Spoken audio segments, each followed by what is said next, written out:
Hello guys, आज हम बात करेंगे नोटपिक्सल के बारे में। आज मैं आपको बताऊंगा कि आप कैसे अनलिमिटेड px अर्न कर सकते हैं नोटपिक्सल में। वीडियो को स्किप करके मत देखना, कोई भी स्टेप मिस हुआ तो आप इधर उधर भटकते फिरोगे। तो बिना कोई देरी के चलिए शुरू करते हैं। इस स्क्रिप्ट की सारी कमांड आपको डिस्क्रिप्शन में मिल जाएगी और हमारे टेलीग्राम चैनल में भी मिल जाएगी। हमारे टेलीग्राम पर हम daily airdrop news and tricks share करते हैं, सब्सक्राइब करना मत भूलना।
यहाँ आप अपनी क्वेरी आईडी एंटर करिए।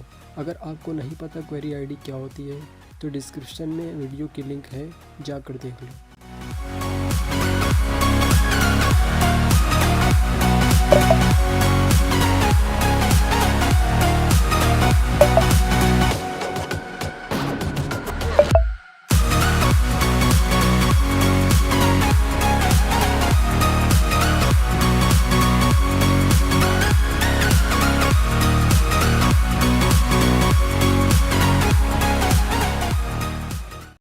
चैनल को सब्सक्राइब कर लो, हम ऐसे ही वीडियोस डेली अपलोड करते हैं।